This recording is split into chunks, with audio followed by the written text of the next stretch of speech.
na burudani nyingi sana, lakini imempendeza Mwenyezi Mungu kutoka kwa mwaliko wa mheshimiwa mbunge wa jimbo hili tumeleta bendi inaitwa Changamsha Bendi kutoka pale viwanja vya Mbeya. Maana yake hawa ni watu wenye vionjo vya asili, vionjo vya Kisafwa ambao wanaimba nyimbo za kuelimisha jamii. Kama unavyo nyimbo za Wasafwa zibezi sana kwenye masuala baba tofu, lakini pia kushika kwamba ujumbe unafika, wanakuambia maisha. Kwa hiyo wamefanya, unaona walivyoingia hapa, umati mkubwa umefurahi, kwa sababu nyimbo zenye ujumbe, zenye kufikisha maarifa kwa jamii pasipo kukatisha tamaa mchakato mbalimbali. Kwa hiyo Changamsha Bendi wamekuwa the best, na hapa leo Mbalali wametoa burudani ya kufa mtu.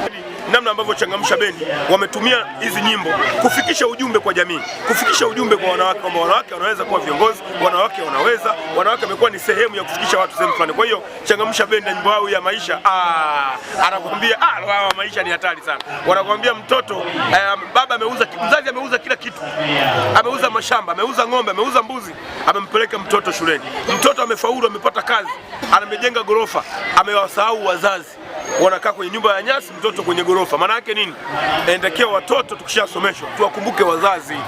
Walitembea peku, wazazi walikula mlo mmoja ili mtoto usome. Kwa hiyo ni muhimu watoto tukishapata mafanikio turudishe fadhila kwa wazazi. Kwa hao ndio Changamsha Bendi. Bwana ukaa nawe